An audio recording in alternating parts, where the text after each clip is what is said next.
Ada momennya di mana kita ngalah depan istri, tapi ada momennya di mana kalau menegakkan syariat dalam rumah, bahkan kata ulama di antara bentuk nusyusnya istri itu adalah tidak mau lagi bersolek depan lakinya. Kita berhak istri kita berdandan depan kita. Mana baju yang tak kita suka, haram hukumnya dia memakainya. Kalau bau badan dia, kita suruh dia mandi, bahkan puasa sunnah pun dia, kita boleh bilang, aku tak mau ke puasa sunnah hari ini. Nah, gitu.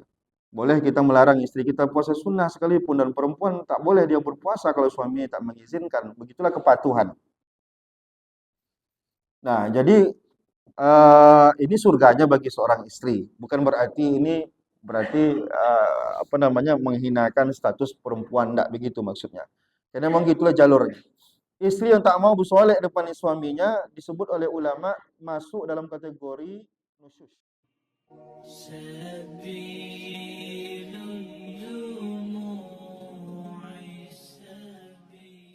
Bismillahirrahmanirrahim. Assalamualaikum warahmatullahi wabarakatuh. Alhamdulillahirabbil alamin. Allahumma shalli ala sayyidina Muhammadin al-Fatihi lima ughliqa wal khatimi lima sabaqa nasiril haqqi bil haqqi wal hadi ila siratikal mustaqim wa ala alihi haqqa qadrihi wa miqdarihil azim. Pada pertemuan lalu kita sudah sampai pada pembahasan tentang disunnahkannya untuk mengiklankan pernikahan. Kali ini masuk kepada hadis-hadis yang berkaitan dengan isyratin nisa. Isyratin nisa ini artinya memperlakukan istri dalam rumah tangga. An Abi Hurairah radhiyallahu taala anhu, diriwayatkan oleh Abu Hurairah radhiyallahu taala anhu. Qala Nabi sallallahu alaihi wasallam, Nabi sallallahu alaihi wasallam bersabda, "Man kana yu'minu billahi wal yaumil akhir." Siapa yang beriman kepada Allah dan beriman kepada hari akhirat. Pertama, fala yu'zi jarahu, maka yang pertama kata Rasulullah, jangan menyakiti tetangga. Artinya tetangga yang tinggal bersamping kita, dekat-dekat dengan rumah kita, jangan sampai tersakiti oleh perbuatan dan perkataan kita. Yang kedua kata Rasulullah, ini titik poin daripada hadis yang sesuai dengan judul ini, wastausu bin nisa'i khairan. Sering-seringlah menasihati istri. Ini titik poin daripada hadis ini. Sesuai dengan tema yang disusun oleh ulama tentang perlakuan suami terhadap istri. Di hadis lain nanti Rasulullah mengatakan bahwa perempuan itu naqisatul aqli. Kalau bahasa Indonesianya kurang akal. Tapi tidak diterjemahkan dengan bodoh, tapi diterjemahkan dengan ketidakmampuan perempuan untuk menggunakan kesehatan akalnya. Karena emosinya yang terlalu tinggi, rasanya yang terlalu tinggi, dia mampu ngurus anak, dia mampu ngurus rumah tangga, tapi dia tidak mampu berpikir sebagaimana laki-laki berpikir. Maka dalam Islam yang diutamakan jadi pemimpin itu tetap laki-laki. Kalau rumah tangga udah jelas, haram hukumnya perempuan mengendalikan rumah tangga. Tetap semua kendali berada di tangan si suami. Oleh karena itu, laki-laki dititipkan ketegasan, kekuatan fisik, dan kekuatan pikiran. Nah, perempuan, hadis ini bukan melemahkan status perempuan, bukan menghina status perempuan. Justru perempuan gara-gara ini lebih cocok untuk anaknya berbakti sama dia 3 kali lipat dibandingkan ayahnya. Karena dia punya perasa sensitif terhadap anak yang lebih hebat. Cuman karena sensitif yang kuat itu, dia tak bisa ngambil keputusan. Oleh karena itu, akan sering kita temukan bahwa istri itu suka marah dan lain-lain. Maka kata Rasulullah dalam banyak pesannya, istausun nisa bil khair. Sering-seringlah menasehati istri. Gitu. Karena dia akan lupa terus apa yang sudah dinasehati kemarin. Bukan berarti dia bodoh, enggak. Tapi karena emosionalnya yang tinggi, laki-laki dia mampu dalam keadaan genting dia mampu berpikir. Dalam keadaan genting dia mampu berpikir. Dia bisa dapat jawaban merangkai sesuatu dalam waktu yang singkat, perempuan tak bisa. Maka kalau bertengkar dengan istri, maka pantangnya adalah ketika kita mengajak dia untuk berpikir. Maka dia tak bisa berpikir. Coba adik pikirkan, dia takkan pernah bisa mikirkan itu. Maka dia hanya minta suaminya untuk minta maaf sama dia. Karena dia tak bisa menggunakan akalnya. Bukan bodoh, enggak. Karena memang kodratnya dia pintar tapi memiliki emosional yang tinggi. Laki-laki emosionalnya tinggi tapi otaknya masih bisa dikendalikan. Nanti akan ada hadis lain mendukung itu. Mengapa kata Rasulullah fa innahunna khuliqna min dila'in? Karena kata Rasulullah memang ini mungkin filosofinya manusia perempuan itu diciptakan oleh Allah min dila'. Dila' ini rusuk yang paling bawah. Dia paling bengkok karena dia berada paling bawah. Wallahu a'lam kenapa Rasulullah menggunakan ini dalam menjelaskan itu. Dia menggunakan asal-usul perempuan dalam menjelaskan akhlak dan sifat perempuan. Ketika Rasulullah menerangkan mengapa perempuan itu perlu dinasihati terus, justru Rasulullah menyebutkan karena mereka ini diciptakan dari dila. Dila ini tulang rusuk paling bawah. Wa in a'waja syai'in fid dila a'lahu. Karena yang paling bengkok itu kata Rasulullah yang paling ujungnya. Fa in zahabta tuqimuhu kasartahu. Kalau kau paksakan untuk meluruskannya, maka tulang itu patah karena dia tak lentur. Maksudnya apa? Maksudnya kalau istri itu kita paksakan kehendak kita, maka dia minta diceraikan. Kalau kita paksakan dia untuk kita nasihati, yang mana yang betulnya kita paksakan, dia tak akan sanggup untuk menerimanya. Artinya Rasulullah ingin sampaikan kepada kita, lentur-lenturlah gitu, jangan terlalu dipaksakan. Tarik-tarik ulurlah dengan bini itu. Ada saatnya kita ngalah, ada saatnya kita menang. Wa in taraktahu lam yazal a'waj. Jadi pusing lagi kata Rasulullah kalau dibiarkan makin parah bengkoknya. Nah, gitu. Jadi Rasulullah menggambarkan diluruskan dia patah malah dibiarkan makin bengkok gitu. Begitulah Rasulullah menjelaskan tentang gimana kita memahami perempuan. Wastausu bin nisa'i khairan. Lagi-lagi kata Rasulullah intinya rajin-rajin aja lah nasihat-nasihatin istri itu gitu. Kalau kita mungkin tak semuanya mampu untuk nasihati istri. Saya aja seorang ustaz tak mampu nasihati istri saya. Pernah saya ajarkan dia ngaji, 2 hari nggak tegurnya saya. Karena saya marah, karena kasar saya sedikit. Udah suntuk saya naikkan suara dikit, itu 2 hari dia nggak mau ngomong. Maka setelah itu saya pikir, enggak saya yang ngajar istri saya, orang lain. Maka kemana saya pengajian dulu, saya bawa istri saya. Kemana pengajian, kalau lagi pengajian nggak bisa interaktif, nah, gitu.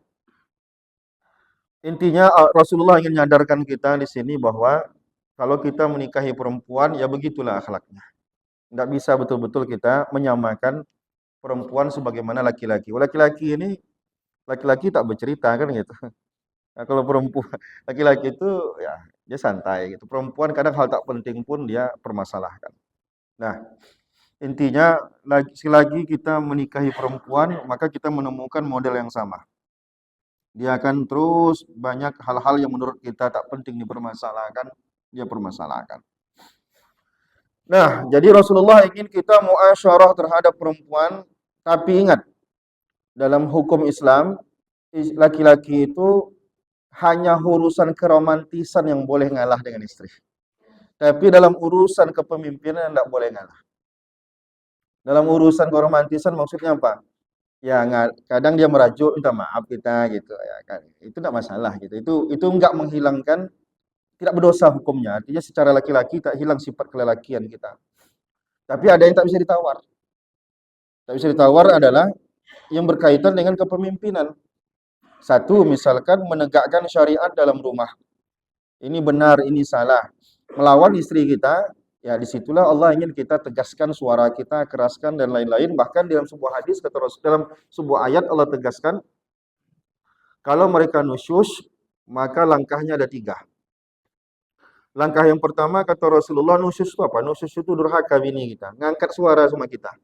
Itu haram hukumnya istri ngangkat suara depan suami. Langkah pertama kata Allah, fa'izuhunna, nasihatilah baik-baik. Deh, ini haram hukumnya kamu meninggikan suara sama abang-abang ini laki kamu segala macam. Tak mempan juga wahjuruhunna fil madaji'. Surah Nisa ayat 34. Tak mempan nasihati wahjuruhunna fil madaji'. Pisah ranjang. Maksud pisah ranjang di situ bukan pisah rumah, tapi cukup dengan cara tidak mau bergaul dengan dia. Kalau tidur di kasur, dia ngadap sana, kita ngadap sana. Nggak mau kita noleh semua dia. Itu udah cukup. Nah, kalau beda kasur lebih afdal. Tapi kalau kita tak punya kasur lebih dari itu, kita mandang sana, nggak mau mandang dia ketika tidur. Untuk membuat dia merasa terpukul. Sampai dia bertobat. Tak juga taubat dia, wadribuhun. Nah, kata Allah pukul. Tapi bukan pukul yang menyakiti. Pukul di situ dalam sebuah hadis dijelaskan. Kita memukul untuk membuat dia takut aja. Ibaratkan ada siwak seukuran sejengkal, kita megang siwak, sikat gigi, nanti saya pukulkan ini gitu. Takut dia, itu cukup gitu. Hanya untuk membuat dia takut, menunjukkan ketegasan. Ya, diangkat suara kita dikit. Kalau istri kita tak mempan di yang pertama tadi, nasihat. Tak mempan juga di pisah ranjang. Baru naik ke level yang tertinggi yaitu memukulnya. Tapi nanti ulama memberikan catatan pukul ini tidak ada sedikit pun itu memukul dengan niat untuk menyakiti. Tapi menunjukkan gestur tubuh, saya ini laki-laki, kok macam-macam. Nah, gitu. Menunjukkan kejantanan lah gitu, kurang lebihnya. Nah, karena ada potensi itu dikasih Tuhan sama kita.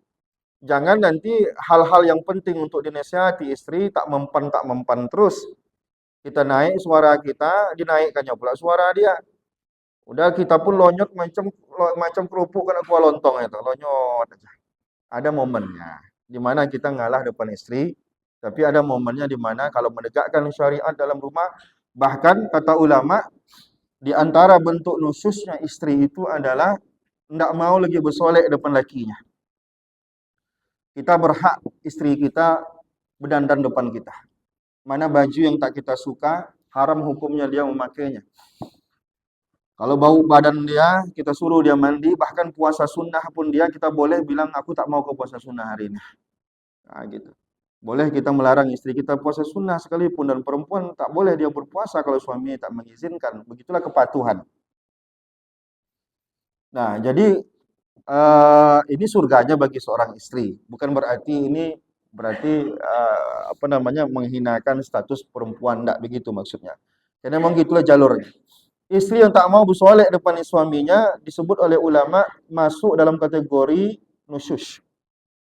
Nah, misalkan ya kita bau badan dia, kita bilang mandilah dek, bau. Abang mau golek, mau peluk-peluk pun tak berani, bauan gitu. Nggak mau dia sikat gigi, nggak mau. Baju goreng bawang tadi sore dipakai tidur, kita pun nggak selera lagi megang dia gitu. Megang dia nggak selera. Kita kan namanya malam gitu. Tentu kita pengen peluk bini, mau apa segala macam. Kalau udah tak gosok gigi dia, bajunya nggak ganti-ganti, awak pun tak sur nengok dia lagi, itu perempuan seperti itu disebut dengan nusyush. Mudah-mudahan ibu nggak dengar ini, itu marah pula dia. Berarti bapak aja nanti nasihati istri bapak masing-masing. Jadi perlu dinasihati kepada istri kita. Itu karena itu surga mereka, jalur mereka masuk surga seperti itu. Nah, hadis yang kedua yang kita baca siang ini. An Muawiyah bin Haidah, diriwayatkan oleh Muawiyah bin Haidah radhiyallahu taala anhu qala qultu, aku bertanya ya Rasulullah, ma haqqu zaujati rajuli alaih, apa hak istri itu kepada suaminya? Tadi hak kita, sekarang istri ini apa hak dia terhadap kita? Satu kata Rasulullah, tut'imuha iza ta'imta, kau kasih dia makan kalau kau makan. Hadis ini dijadikan oleh ulama pertama, urutan orang yang paling pertama kita kasih makan adalah diri kita, bukan bini kita. Karena kita wajib mengasihi kita bini makan kalau kita makan. Jadi kalau seandainya ada nasi cuma satu suap, suapkan ke mulut kita, jangan suapkan ke bini kita. Itu secara hukum. Adapun secara romantisnya, abang bela mati ya selagi hidup, itu lain lagi urusannya gitu. Ini masalah saya cerita ini masalah hukum. Nah, secara hukum, maka kita mendahulukan diri kita yang wajib kita nafkahi. Artinya kita hidupi diri kita dengan makan dan lain-lain, baru setelah itu orang lain. Nah, orang lain itu siapa? Nanti ada urutannya. Banyak orangnya. Bini itu termasuk dia satu-satunya orang yang nafkahnya itu mutlak. Mutlak itu artinya tak nengok dia kaya atau miskin, tetap wajib dinafkahi. Yang lain nanti ada catatannya. Kalau bini itu memang mutlak gitu. Artinya kaya bini dinafkahi, miskin bini dinafkahi. Hanya saja nanti ulama berbeda dalam menentukan berapa nafkah. Kalau kita nikah sama perempuan anak orang kaya sama anak orang miskin. Nah gitu. Dalam kitab fikih nanti dijelaskan itu makanan pokoknya kalau dia anak orang susah yang kita nikahi itu dia biasa hidup susah, satu mud satu hari cukup makanan pokoknya. Berasnya. Nanti lain lauk lah gitu ya, sesuaikan aja lah. Tapi kalau dia memang anak orang kaya biasa congok makan, kuat makan, itu biasanya satu mud setengah. Nah, begitu. Tapi kan berapa lah duit satu mud itu kan baru makanan pokok. Itu gambarannya begitu. Karena memang wajib itu kadar wajib. Kalau kita kan kebanyakan yang sunnah kita kasih sama bini kita. Satu hari 300.000 untuk makan aja. Sebenarnya itu jauh dari wajib. Wajib itu hanya yang penting dia makan udah. Bisa dia makan cukup lah gitu. Cuman lebihnya adalah sunnah. Tapi hebatnya perempuan itu dia mutlak. Mutlak artinya kaya atau miskin dia berhak dapat nafkah. Nah, selain daripada istri ada lagi yang wajib nafkahi tapi tak mutlak. Contohnya anak kita, ada besar anak kita. Kalau dia fakir baru kita kasih dia. Kalau dia cuma miskin tak wajib kita ngasih dia makan. Karena miskin tuh masih makan. Kalau fakir dia dalam artian fakir ini dia tak cukup gaji dia untuk menghidupi dirinya sendiri. Tengok dulu laki-laki atau perempuan. Laki-laki kalau sudah sampai pada usia udah bisa berdiri telapak kakinya sendiri, tak wajib kita nafkahi. Anak sekarang umur 18, buangnya dari rumah udah bisa tuh hidup sendiri dia. Saya umur 18 itu udah tak pernah seperak belah anjing pun dikasih mak saya lagi. Memang tak pernah saya minta. Bisa hidup insya Allah. Dibuang ke luar negeri lagi saya. Tak pernah dikirimi seperak pun. Seperak haram tak pernah dikirimi. Hidup. Nah, inilah bukti bahwa memang betul agama itu. Laki-laki umur 18 tahun itu udah tak wajib dinafkahi oleh ayahnya. Beda sama perempuan. Jadi bapak kalau umur 18 dulu tak dinafkahi sama oleh orang tua, memang tak wajib dinafkahi, jangan dituntut.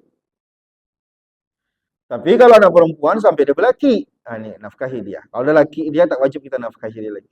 Gitu. Maka anak laki-laki itu biasakan dia jangan terlalu mendapatkan terlalu banyak fasilitas di rumah. Umur 18 suruh dia keluar dari rumah. Cari kehidupan sendiri. Minimal ngekos dia. Biar tahu dia hidup ini. Orang tua gitu juga wajib dinafkahi kalau dia fakir. Kalau dia miskin, cukup hidup dia, memberinya hukumnya sunnah. Tapi kalau susah dia, tak cukup makan dia, mencukupkan hidup dia, hukumnya wajib. Sebagaimana wajib menafkahi istri, wajib juga kita menafkahi orang tua dan anak kita. Nah, inilah kata Rasulullah, tut'imaha iza ta'imta. Kasih dia makan apabila kamu makan, gitu. Wa taksuha izak tasaita, kasih dia pakaian apabila kamu berpakaian. Nah, jadi dua. Nanti dalam fikih ada ulama menjadi tiga. Jadi wajib kita sama istri kita itu tiga itulah. Ada yang menyebut dua, di hadis ini dua. Nanti di hadis lain, nanti dalam fikih sebut tiga. Tempat tinggal, makan, pakai. Nah, kalau di hadis ini cuma dua, makanan dan pakaian. Tempat tinggal tak disebutkan. Karena tempat tinggal, tak mesti rumah itu diberikan kepada istri kita. Asalkan kita menyiapkan tempat tinggal untuk dia di rumah kita. Nah, gitu. Tak mesti pula, kalau orang Mesir beda. Kalau di Mesir itu kalau kita mau nikahi anak perempuan, itu kita belikan satu rumah pindah atas nama dia baru bisa dinikahi. Nah, itu berat itu, maka banyak lajang tua di sana. Nah, kecuali menikah sama orang Indonesia, tertipu biasanya orang itu kalau nikah sama orang Indonesia. Pikirnya orang kaya orang Indonesia, sampai kemari rupanya orang susah juga. Dipikirnya bisa sekolah ke luar negeri orang kaya lah ini gitu. Nggak tahu deh sih di proposal. Wala tutribil wajha. Ini penjelasan tadi. Kata Rasulullah, jangan pernah mukul di wajah ke istri. Jadi mukul ngasih pelajaran ke istri tadi tidak boleh ke wajah. Nah, jadi mukulnya itu pada areal yang membuat dia takut aja. Kalau kita bentak dia takut, dia udah cukup. Tidak perlu sampai pukul. Jangan sampai bengkak, jangan sampai patah, jangan sampai biru, dan jangan sampai tersakiti. Dia cukup perasaannya jadi sakiti, supaya dia merasa takut. Tujuannya adalah menunjukkan kejantanan laki-laki itu. Karena banyak laki-laki, bininya lebih garang dari dia lagi. Ini malah petaka dalam rumah ini. Garang bapak itu, garanglah bininya lagi. Dibentak bapak itu lebih keras bentakan istrinya lagi. Jadi saya bilang tadi, dibentak sama istrinya sama seperti kerupuk kena kuah lontong. Lonyot, nggak ngapa-ngapain, diam. Ada masanya. Ada masanya di mana kita, kalau urusannya keharmonisan, ya ngalah-ngalah lah kita. Merepet dia, diam kita. Tapi kalau urusannya syariat, urusannya kepemimpinan, nggak bisa. Walah tahjurha ilal fil bait. Ini penjelasan lain lagi. Jangan pernah pisah ranjang dengan istri itu, jangan pernah meninggalkan istri, misahkan dia dari rumah. Maksudnya apa? Sebekelahi apapun kita sama kita, tadi kan saya bilang, pertama nasihati, tak mempan nasihati tadi, pisah ranjang. Pisah ranjang itu ada aturan mainnya. Jangan pisah rumah, itu tidak boleh. Misalkan, udahlah sini aku pergi dari rumah ini. Tidak boleh. Dan tidak pula boleh membiarkan istri pergi dari rumah. Aku baliklah ke rumah mak aku. Ketika dia pergi dari rumah, tak wajib nafkah saat itu. Istri, jangankan pergi dari rumah, nusyus perempuan, saat perempuan nusyus, saat itu laki-laki tak wajib ngasih nafkah ke dia. Saat istri kita nusyus nih, ngangkat suaranya sama kita, dan sehat tak mempan dia, saat itu yang kasih dia nafkah. Boleh kita tak ngasih dia makan saat itu. Nah, itulah supaya dia bertobat, jangan dia meninggi suaranya depan kita. Supaya jangan apa? Supaya jangan durhaka dia sama suaminya. Nah, itu nanya. Jadi ada dua ketentuan tadi. Kalau kita pisah ranjang, bukan pisah rumah, tetap dalam rumah. Nah, yang penting kita tidak berhubungan badan sama dia. Ya tahan lah sampai dia bertobat. Jangan bapak tak tahan, batal nanti. Dan yang kedua, kalau kita memukulnya, jangan pukul menyakiti, tapi pukul untuk mentakdim. Jadi apakah ada pukul perempuan dalam Islam? Ada. Karena Al-Quran bicara pukul, tapi pendefinisian pukul itu yang banyak orang tidak paham. Tiba-tiba biru mata ibu itu. Diajak ibu tinju ibu-ibu, ya birulah mata ibu itu. Padahal yang dimaksud dalam Al-Quran itu tak begitu. Pukul di situ maknanya adalah tunjukkanlah ketegasan kita laki-laki ini. Aku ini garang, aku ini laki-laki, macam-macam kawan, gitulah kurang lebih. Nah, tapi kalau dibentak itu udah diam dia, cukuplah. Tak perlu panjang-panjang lagi. Nah, itu hadis yang kedua. Hadis yang ketiga. Wah, ini benarnya untuk ibu-ibu nih, tapi enggak apa-apa. Nanti bapak ceramah pulang nanti depan ibu-ibu. Wa an Abi Hurairah radhiyallahu taala anhu, diriwayatkan oleh Abu Hurairah radhiyallahu taala anhu. Qala an-nabiy sallallahu alaihi wasallam, "Idza da'a ar-rajulu ila imra'ati ila firashihi fa abad antaji'a la'anat hal malaikatu hatta tusbiha." Kalau ada bapak-bapak si suami mengajak istrinya untuk berhubungan badan, lalu istrinya tidak mau, nolak dia tanpa ada alasan yang syar'i, bukan karena haid, bukan karena sakit, bukan karena apa-apa, tak mau ibu itu, la'anat hal malaikatu hatta tusbih, maka malaikat sepanjang malam sampai subuh melaknat perempuan itu, mengkutuk, mendoakan keburukan untuk dia. Didoakan oleh malaikat hal-hal buruk untuk perempuan yang menolak ajakan suaminya. Ini perlu dicarikan dalilnya, carikan terjemahkannya, kirim ke WA istri. Kau tengok nih, nah gitu. Supaya jangan pernah dia menolak. Tapi sebagai suami kita tentu melihat keadaannya. Bisa jadi dia terlalu letih seharian. Bisa jadi dia sakit. Bisa jadi dia banyak macam lah alasan. Tapi kalau kondisi normal, lagi malas saja dia, tidak mau aku kata dia, tanpa alasan, maka perempuan ini dikutuk oleh Allah, dikutuk oleh malaikat dari sejak penolakan dia sampai subuh. Jam berapa bapak ajak dia? Kalau bapak ajak jam 12 malam dia, sampai subuh lah. Singkat dia cuma 4 jam. Tapi kalau bapak ajak dia jam 7 malam, sepanjang itulah dia dikutuk oleh malaikat. Doa yang buruk dari malaikat untuk perempuan menolak ajakan suami. Cuma nanti bagaimana kalau istri yang mengajak tapi lakinya tidak mau? Ini kira-kira gimana hukum kebalikannya? Memang tak dibahas. Kalau masalah-masalah begini ini memang ke laki-laki dia. Banyak orang bertanya, mengapa Al-Quran itu menjanjikan bidadari ke laki-laki, tapi tak menjanjikan bidadara untuk perempuan. Gitu. Ada ulama menjawab gini, karena di otak laki-laki itu beda sama otak perempuan. Otak laki-laki itu selangkangan aja. Dia minta sama bininya tiap hari, dia minta jatah sama bininya. Di otak perempuan tuh enggak itu loh. Di otak perempuan itu adalah pernak-pernik, perhiasan, materialis. Beda. Laki-laki ini dia rela menghabiskan hartanya untuk dapatkan perempuan. Perempuan dia rela menghabisi suaminya dapat harta. Gitulah kurang lebih. Ya enggak segitu betul ini berlebihan saya itu. Ya artinya gitulah gambarannya sehingga iming-iming dalam Al-Qur'an surga itu ada bidadari, tapi bukan berarti perempuan itu tak dapatkan nikmat itu di surganya gitu. Karena ini adalah urusannya laki-laki. Laki-laki kok tak dapat jatah malam hari, berbeda dengan perempuan tak dapat jatah malam hari. Perempuan kalau dia pengen, lalu kemudian suaminya enggak mau, dia enggak sampai nyakar-nyakar tikar. Beda dengan laki-laki. Enggak tidur dia sepanjang malam itu. Kalau tak dapat jatah sama bininya, tak tidur dia. Sampai bininya mau, dipujuknya terus. Dia tidur pun dibangunkannya juga. Maka ini hukum diberikan kepada laki-laki. Kenapa? Karena ini berkaitan dengan kekhusyukan sholatnya laki-laki dan etos kerja laki-laki dan kepemimpinannya dalam rumah. Nah, oleh karena itu ini ada hukum spesial ini untuk laki-laki dalam hal ini. Karena memang jarang pula istri nangkap suaminya, yang iya suaminya nangkap istrinya. Nah, gitulah kurang lebih. Nah, tapi tetap seorang perempuan dia berhak terhadap apa yang didapatkan oleh laki-laki itu juga menjadi hak bagi seorang perempuan. 3 hadis kita baca pada siang ini, ada yang diskusi, saya persilakan. Kalau tak ada kita sudahi. Wallahu a'lam bishawab. Silakan Ustaz.